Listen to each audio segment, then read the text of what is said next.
Ray. No wonder Ray is quiet. No wonder Ray is quiet. Ray, hi. You know, today is a new Friday, so please, I'm not getting into any... No, to argue, Amira. I'm very... And you've come in peace. At some point, I think a majority of Kenyans out there think I indulge in Mira. No, you're clean 100% and very sober. Well, so growing up, Mira was dessert. Let's be very honest. Back mashinani, watu wakikula chakula, mra inekelewa kwa meza, you know? Yes. So you choose if you're going to partake in it or not. Dessert. So for those people who go like, Regina, do you chew Mira?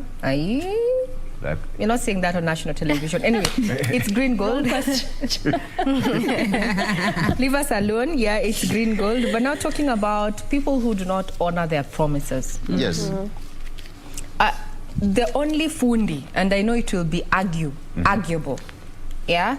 The only fundi I know delivers in real time, ukitizama, ni kinyozi. Yes. Ni kinyozi. Yes. Let's be very, very honest. You just hit the nail on the head. My worst experience is the mechanic at the garage. I had stayed years, actually months. I dread going to the garage. I dread it more so because the people you meet at the garage, mechanics, a majority of them are male. So they always take advantage of the fact that you're a lady, you do not know what bushes are or what shocks are, you know, all that. And you're not also, they also assume you're not willing to get dirty to look under, you know, your own car. So when you tell them by then nasikia kelele hapa ninatoka, I think ni shock, they look at you like, Madam, umejuaje ni shock? They forget you've been driving your jalopy. Wanangoja uwaulize ita ya Aladdin kwa nini imewaka. But I really hate going to the garage. If I would spend my life driving my jalopy and not going to the garage, that's a miracle. Experience. Yes, if there was an automaker who'd come up with a vehicle that does not require going to the garage, I would buy. But driving it is fun, right? Yeah, driving is fun, awesome. Okay. Provided it's not a Subaru. Spend a whole day. I have a problem with Subaru, especially the noisy ones. Yes. But tumesema fundi, the one you can always rely on, that is if you're not the type that falls asleep. Upate amenyoa side moja na Kinyozi. But actually, if you're alert, yes, Kinyozi is the best service provider in real time. Oh, the manicure. And now I hear men are going to these beauty parlors where you end up getting a head rub, a massage like this. I don't know why they always unbutton your shirts, Victor. Sielewi what delivering your head has to do with your chest area. Easy access. What is the correlation between a head rub that took you to the barber in the first place and your chest area? But talking of even before Victor goes, talking of massage, where's the massage? So Okinyi tells me that there's some veins that go to the chest. I'm like, okay, we'll not discuss that. But since you'd asked, yes, there are people who go there who don't honor. Just to ask that question, why is it that most of these foodies don't, you know, honor their pledges? You come, unapata fundi wa kiatu amechukua yako ameweka kando. The moment you drop your shoe there, anadunga like 1 or 2, alafu he drops it there. Go to the tailor, the same thing. It's called securing the bag. Yes. You know, go to the building construction sites. Oh, mara fundi hajaleta simiti, mara siji ameenda kushika kazi ingine somewhere else. Another one, I don't know, amechelewa na motorbike, I don't know what. Yani, it's just crazy. I think we're too greedy. We are too greedy. We do not focus on quality. There are very few businesses that focus on the quality of the work that they put out. They go for how many orders do I have instead of how many have I completed and completed well. It should be quality, not quantity. You know, I think your customer, in regards to that story that you have highlighted, had just had enough. Yes. They had had enough. Actually, the story says that after several attempts of going to the same person to get her furniture done, actually it was worth 100,000 bob.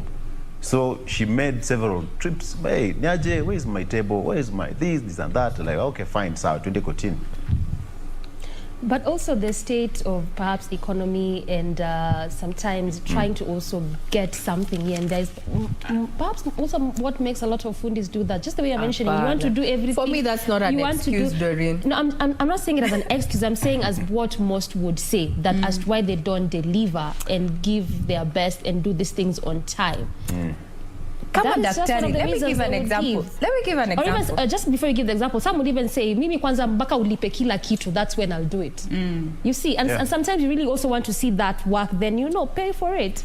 Whoa, tuangalia tu hivi, daktari angekuwa anasema, my friend,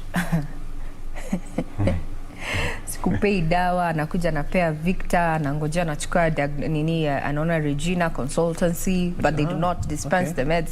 I mean, we'd all be dead, isn't it? I tend to think also it also boils down to personal ethics. If you say you're going to deliver something, deliver. Please put your mouth where your money is. Deliver. There's nothing as frustrating as broken promises, especially where you have paid for the service. It's you get so angry. And unfortunately, a majority of us have gone through that. And the person even they go out of their way to get rude. They go rude. Yeah. They get arrogant. Madam, kama utaki suende. Supeleke kwingine. Si anakupea mbao. Na hata you cannot hammer in a nail to save your life. Jen is so quiet. Jen, have you been a victim? Ama we ni fundi.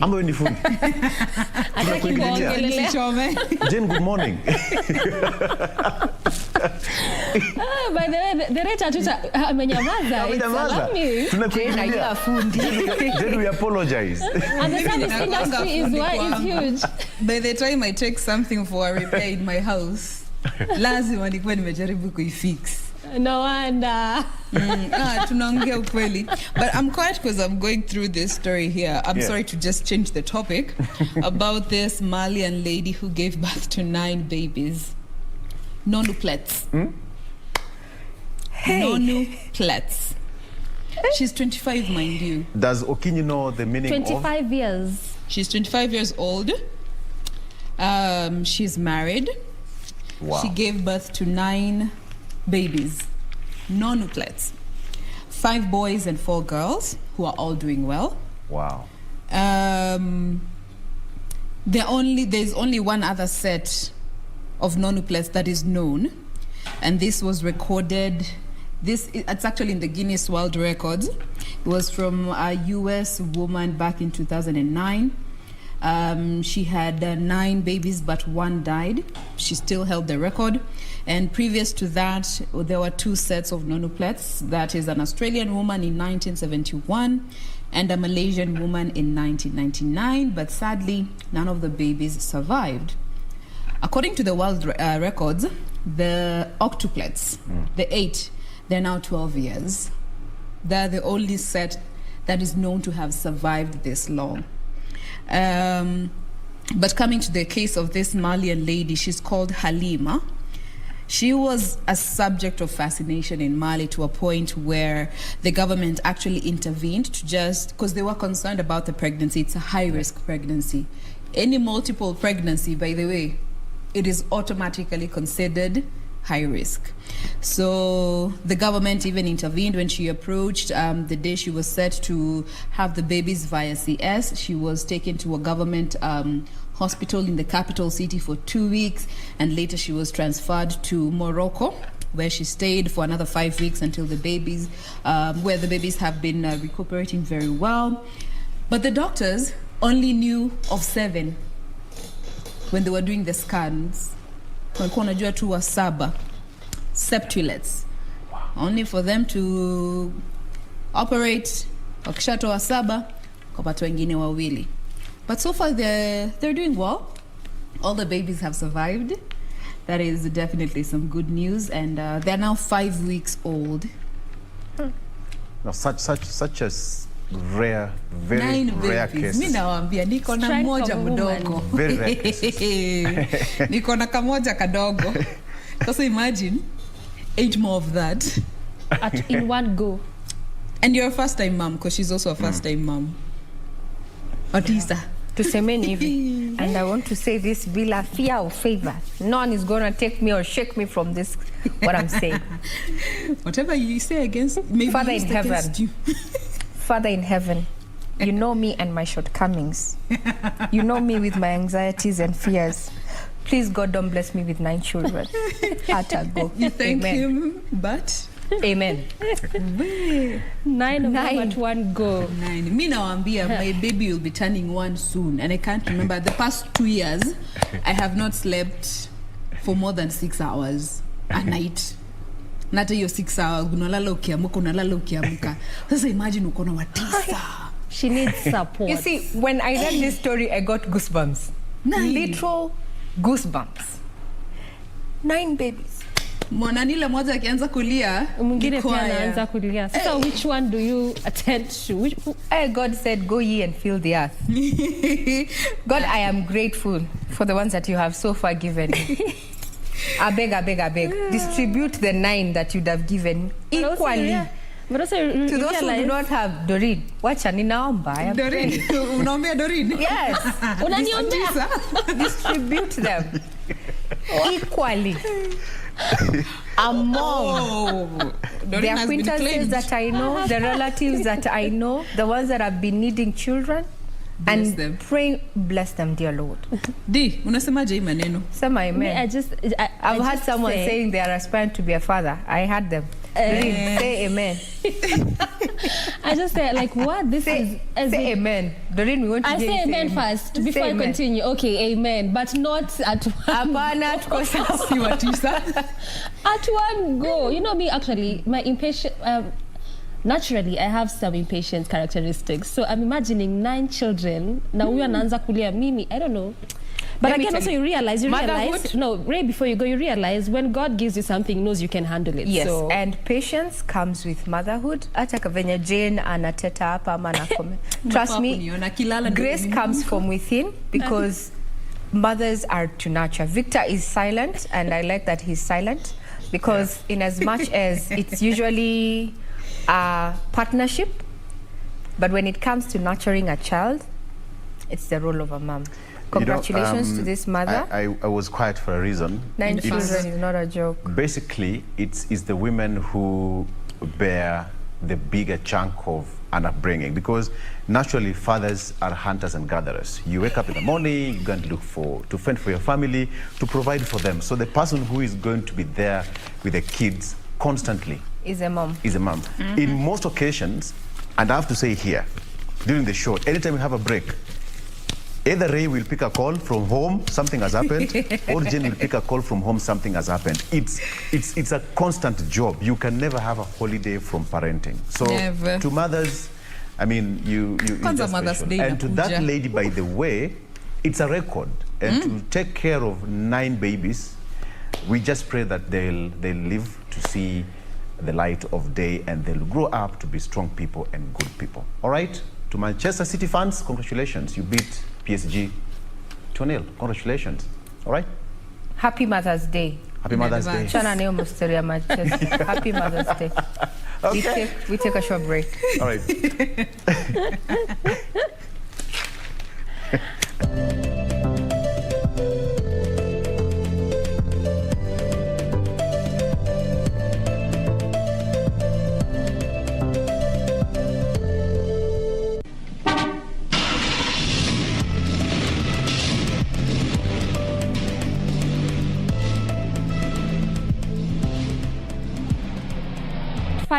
Past 8 a.m. Time for our next traffic click-up segment. We're still looking at what is happening around University Roundabout, given that is our focus this Thursday, and we shall also try to look at some better alternative routes.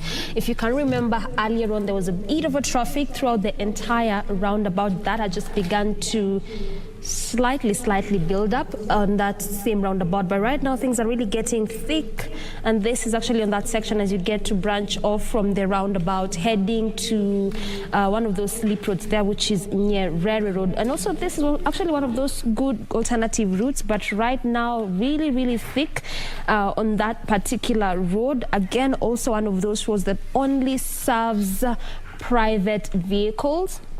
as well as motorcycles here and there, not a route for public vehicles. So it's really quite interesting to just see the kind of gridlock being witnessed on this particular route. Like I mentioned, it usually serves a very good alternative route, especially those that are coming from areas around Valley Road and do not want to come through the entire stretch of Kenyatta Avenue there. And also as you leave the city center, coming all the way also from Uhuru Highway, Wayakiwe, if again you're heading to those areas and you do not want to use Uhuru Highway, but still you can use that the same Uhuru Highway, because right now it's not looking that bad, and this is actually on that stretch as you head over to V Road.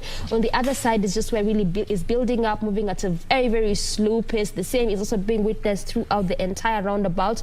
This is why I was saying earlier, if at all you're coming from a city center, if at all also you're heading to CBD, intending to use this particular route or the roundabout heading to those areas which I'm just mentioning, then was the best time for you to do that, because what is and how the roundabout is looking like right now, heavy kind of traffic, and that is not even changing at all, moving at a very, very slow pace. This is why we are seeing that red color there. But again, I mentioned this is one of those busy as well as major roundabouts, and not forgetting the fact that there's still some ongoing works in regards to the expressway which cuts across this route around the roundabout. Past there, still coming through Uhuru Highway just before you get to the other side of Wayakiwe, still heavy kind of traffic on that lane. But again, remember that along this route, it also serves vehicles that come from the outskirts of Nairobi. These are the counties of Nyanza and Western. This is via Wayakiwe before you get to the city center. So again, this could be why we are seeing the kind of heavy traffic we're spotting this, at least as of now. In fact, on some sections, just at a standstill, not moving at all, coming all the way from Wayakiwe, particular to that lane that is coming to the city center, which is also quite obvious because of the ongoing busy kind of activities along that route. On the other side, yes, there's a bit of traffic also, but altogether manageable kind of traffic, hence that orange color. As you get to branch off to the other side of University Way, before you get to Kipande Road, at least on that section, not that bad. Green all through. Just before you get to the roundabout, that is just where it begins to build up, moving at a very, very slow pace on that area. On the other side of Uhuru Highway, it's really interesting, not that bad in this time of the morning, where I would expect to see that kind of heavy traffic, given the fact that it's also one of those busy ways. But right now, still green all through, moving at a quick, fast pace. There are just a bit of some build up here and there on some sections, but at least altogether still a manageable kind of traffic. It's really interesting today that actually in between this is Kenyatta Avenue and University, around about on that first section of Uhuru Highway. It's just a smooth sailing. Again, it's only on some specific areas where there's a bit of a gridlock, and again also in some specific areas where it's moving at a very, very slow pace. Just again a quick look on Kenyatta Avenue, given that it's also one of those busy roundabouts. This is how it is looking like as of now throughout that entire roundabout. Still the kind of heavy traffic being witnessed there, but also when I talk about those sections of the roads which have been closed to necessity that construction of the expressway, this is also one of them. As I mentioned, as it cuts across it cuts across through this roundabouts before it gets to the other side of Wayakiwe. So again, this could also be a good reason as to why we are seeing that kind of heavy traffic. And not forgetting it's the early morning hour, so also ultimately this is perhaps what we would expect to see. What you're seeing rather is what you'd expect to see. So this is how it is looking like in terms of traffic this morning, just trying to keenly focus on what is happening around University Way roundabout.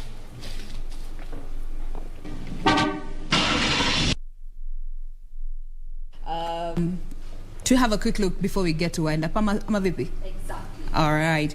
But in the meantime, we want to get started with our first conversation for today. This is on our lifestyle segment. And as mentioned earlier, today we're going to be talking about, modern ways of farming. Wanasemanga, modern problems require modern solutions. And that is what we're all about here, just trying to understand the journey of this lady who is with us in studio this morning. COVID has taught us a lot. We have learned a lot. We have gone through a lot. And this clearly shows, I live by a mantra that says adopt and adapt. vile inakuja, you deal with it and address the situation, not what you wish it would have been or you hope it will be. You look at what is happening. And looking at what was happening during COVID times, of course, finances were strained for most people, and basic necessities were becoming something that wasn't easily affordable for most people.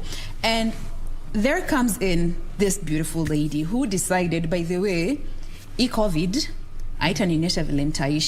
you adjust to the situation, and that is why this morning we have with us Njoki Kamau, who is the founder of Alpha Plans. Good morning, Njoki. Good morning. Thank you for being with us today. You're welcome. Are you on social media? Yes, I am. You could start by saying hi to our viewers and giving us your social handles so that they can also interact with you. Okay, my name is Njoki Kamau. I am available on social media as Alpha Plans, which is the organization that I founded. I'm also available as Njoki Kamau. Njoki Kamau on Facebook, Alpha Plans on Facebook, and Alpha_Plans KE on Instagram. Thank you so much. There you have it. So you can check the socials to just see what Alpha Plans is all about. But before we get to venture into Alpha Plans, maybe you could tell us a bit about yourself. You know, do you have a farming background, or where does your background lie in? Well, I was born and bred in Muranga, a village called Ishishe, and there I was taught farming. My parents were farmers. They raised us from farming. They paid our fees and everything from farming. Yes. So they taught me the basics of farming, and naturally I developed an interest for growing things. I am a plants enthusiast. So I'm those people who... Ever since you were a kid? Yes. I'm those people who would find even a wild plant out there and carry it home thinking it's a flower. And I would grow things even in our homes. I would even try to arrange flowers in our home in a certain way. Yes. And people would notice the beauty of it. So since I was very young, I think in class 1, class 2, all through primary school, I did practice farming. I did practice a bit of aesthetic arrangement of plants, and I also grew a couple of flower plants in our house. In our house, which is now what we call indoor plants. Yes. And that is where I began, and that's where I started. Then along the way, I think, you know, the way we are raised is that you go to school. So I separated from the places and the resources that I could do that when I went to high school, because it was a boarding school. Yes. And then I went to campus. In campus, I did something that was very interesting. You know, what was that? Yeah, you know, as we were growing up, farming was not one of those things that people were looking forward to and were going into. So when I was in campus, I used to have a little shamba somewhere within. I went to Kikuyu campus, University of Nairobi Kikuyu campus, and I had this lady who had sort of leased or given me some piece of land near the campus, where I used to just disappear to when I did not have classes, and go and grow sukuma wikis for sale, and my friends in campus did not know. That was your alone time? Yes, that was my alone time. As opposed to going Dundai, kukula life na kijiko kubwa, unaenda shambani. I used to go to farm, and I used to do it myself. Yeah. Because then even the monies at my disposal was not much. So I'd say really farming and growing things has just walked with me and followed me, and I have liked it and I love it. So, and by the way, my friends did not even know that I was doing that, because I felt, or rather the notion at the time was that farming is not your shamba. I didn't want to. You know that notion. Yes. So really I have come all the way farming, and also growing things for aesthetics, and now that then after campus. But before you even get to, you know, post-campus, like growing up, how were your parents in terms of just seeing how you are interested in what they are doing, what they encouraging? You know, because it's not always you get parents who encourage you to keep doing what you're doing, because some believe in new toto too, she will outgrow it. Along the journey, how have your parents been with you in terms of encouraging you to keep on this journey about farming? They were very encouraging. But I remember my dad used to tell me that there are also other careers, and those were those that was seen as a careers that I could venture into and still do farming. So he sort of developed a concept in me that I could do farming and do other things, because then farming was not seen as the thing. However, I remember it was very clear for him, you can do farming and make money, and you can still be an accountant or a teacher or those other things. So he encouraged me to learn in school and to get that academic education for what if I would want to be something else, and also to do the farming. I even remember at one point I did business with him. He grew cabbage, he did not do well. I grew mine, he did well, and I sold it to him. And then we ate it as a family. Unamuuzia cabbage ndio utakuja kula. Good stuff. Yes. And is it something that you followed through with in terms of like your studies are in something else and then you're also doing farming, or you decided to just merge it all into one? Yeah, my studies are in something else. My studies really are in something else. I took a bachelor's degree in education. Nice. And I also did accounting. So I knew I had farming within me, and I also knew I had the interest for art and everything else within me. But I also wanted to be a teacher so much. And even when I was in high school, I used to look at our business studies teacher and really feel like I wanted to be her. She was very encouraging and very inspiring for me. Yes. So I wanted to be a teacher. And I also saw, from where I came from, teachers were those people that had something professional, nice. They would dress up in the morning and go status in society. Yes, and they would also do farming. So I felt this will match very well. Yeah. So I was happy with that. So I wanted to be a teacher. That's why I took that course, the degree. And accounting came as you know, something else that you do in life, and then it happens that you also become an accountant. Okay. So it wasn't in my plans, but it happened, and I liked it as well. All right. Now, let's fast forward to 2020. Yes. Traditionally, when you talk about farming, the first thing that comes to mind, piece of land. Yes. Kama hauna kashamba, farming is not possible. Kama hauna kwako, hauna ka backyard, farming is not possible. But with COVID-19, this reality suddenly became not the ultimate or the absolute reality. Then Alpha Plants was born. Is it something that you had been thinking of for a while, or it was a question of innovation during the COVID times, looking at the situation as it demanded? Yes, it was an innovation. It was an innovation. When I left school, I got a job as an accountant, and I had been on that job for that long. Yes. And it was quite engaging. So I did not have much time to think about anything else I could do until COVID happened, and I had time on my hands to think about anything else that I could do. And during that time, I you know, everybody was trying to come up with a business, with a side hustle, with something they could do. Yes. And we are told that the best businesses are those that you translate from your hobbies. So I was looking at what I could do from my passion, and it will gratify my heart, Yes. and it would give me money too. And number 3, I was looking for something that was not going to be capital intensive in terms of finances. Because it was also at the time where you did not want to spend your savings or to go struggling with financing.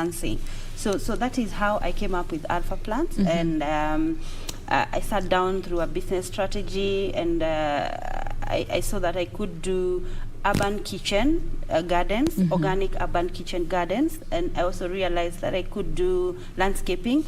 I have done bits and bits of landscaping through my life for friends, for free, out of passion, out of just love for it. So and people used to tell me that you can make this a business, you can make money out of this and all that. So I did that. So when I was developing the strategy, I saw that as another arm of the business, and also there was the bit of the indoor plants, the growing of the plants that grow in within the house or within limited lighting. Okay. So really, I sat down and came up with that, packaged it, and now went into finding out how I could do this without investing heavily into it, which was the other, I think, biggest concern. Biggest thing that I could, you know, overcome for it to become a business, and I could present it out there and I could take it out there. So yes, I don't know if you want us to go into the journey of how we I want to know first the story behind the name Alpha Plans, because the name Alpha is near and dear to my heart. My baby is called Alpha. Oh, interesting. So what's the story behind you know, just naming your business Alpha Plans? Yes. Well, the meaning of the word alpha, it means strong, it means it means number one, it means the beginning, the leader, you know, it means that. And then plants, it means the growing substance. Yes. The growing substance.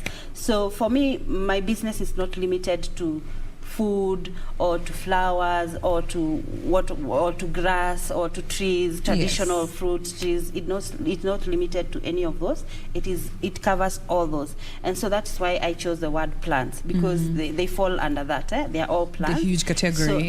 So, so I wanted to deal with the alpha plant, the A plant, the leading plant. Yeah. So even when I do, let's say, landscaping, or I grow vegetables for my clients, I pick on the plant, the best, the A plant, the leading plant, and that's why I came up with that name, and that's why also it's within my business strategy to assure and to ensure that I am offering the A plant, because that is what we are growing.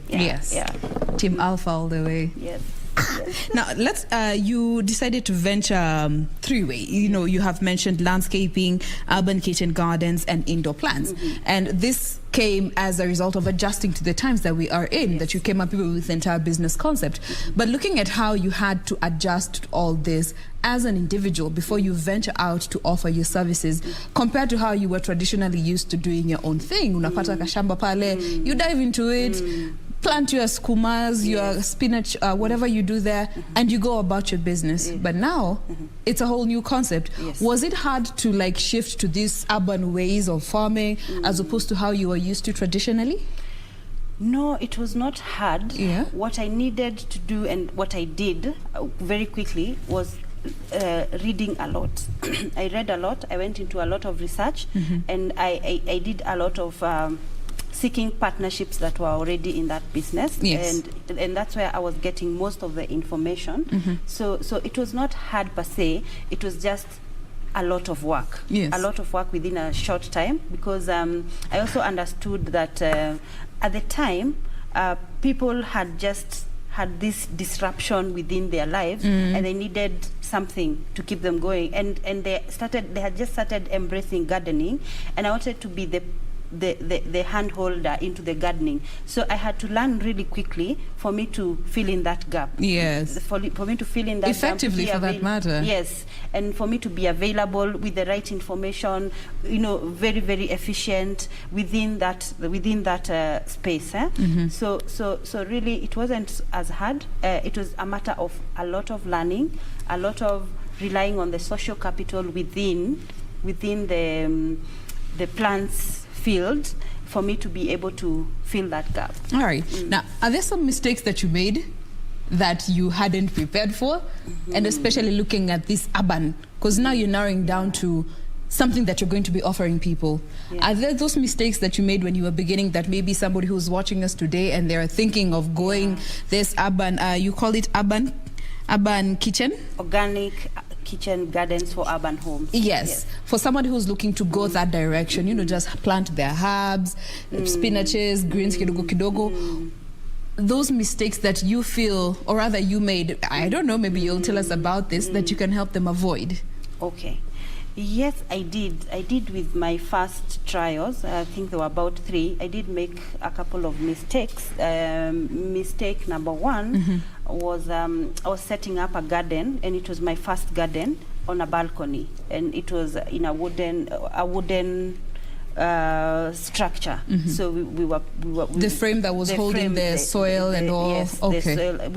We use organic compost to plant instead of the soil.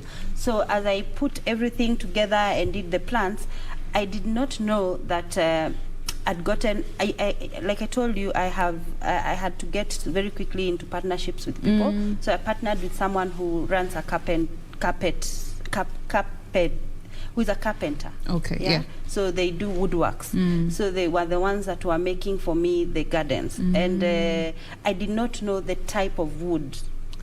And the correct type of wood. The correct type of wood that would make such a garden. Because if you just use any, especially softwood, and then water the plants, bends, breaks, and it's rotting and all that. So I made that mistake because I did not know at the time.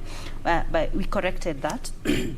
I also made another mistake as we were beginning. I did not take care of drainage.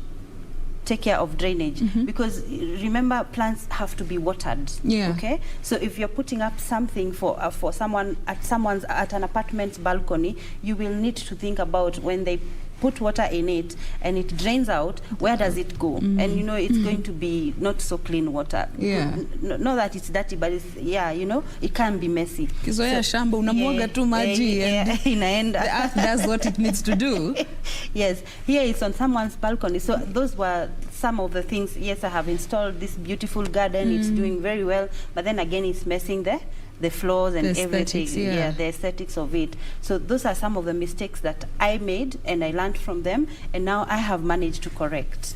Now, when you went through what you did, you got this beautiful, brilliant idea. Now you're venturing out to try and convince people.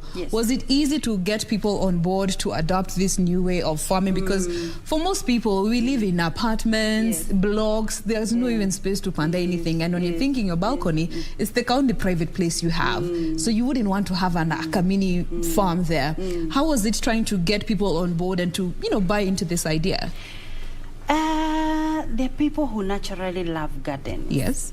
And they when I'm smart. Yes, and they actually love, they actually get interested in, or rather excited, when they realize that there are solutions to their worry. You know, people have this mentality that gardens have to be messy. So mine is to come and show you that it doesn't have to be messy, and actually do a garden that is not messy, which you can actually do your gardening in your heels, in your long nails, in your, you know, all the makeup and stuff. So those people that naturally love plants and they want gardening are much more easier to convert. I've also seen a lot of interest in referrals. When you do one and people see it, you get about 4 or 5 from that. So it becomes much easier when you do a couple of them, and people actually see it's happening, it's easy, and they're excited, it's like, new. It's doable. Yeah, it's doable, and then it's also a new idea, so they love it. They love it. Yeah, so it's not as hard. It's not as hard. It's just a question of make it make sense to me. Yes. You know, I want my balcony to look good, and I wouldn't mind a plant or two, but at what cost? Looking at the sustainability of these urban kitchen gardens, is this something that you find even somebody who is, forgive me for using this word, but reckless, you know, there are those people who just they're not naturals naturally. So even taking care of a plant, they get a cactus and it dies. Are these urban forms of farming sustainable? Yes, they are sustainable because, number one, we do a lot of hand holding. We follow up. Even when we sell to you one plant, we follow up. We will call you, we will want to find out how it is doing. And before long, before it gets to a point where the plant is dying, you know, someone said committed suicide. Plants, you know, they were making a joke. So before it gets there, we ensure we follow up, we help you through the gardening journey. We want to understand your challenges. Is it time that you do not have? Yes. Can we get into maintaining the plant for you? Can we get into advising you? Some we even do reminders. Please water your plants today. Please. Yeah, we do that. Like we have a calendar every morning. We know so and so and so and so. We are Needs to reminding water. them. Okay. Yeah. Now, those are some of the do's and don'ts that I want us to get into. But first, we take a very quick breather. We will be back to pick up this conversation. So do stay with us. We'll be right back.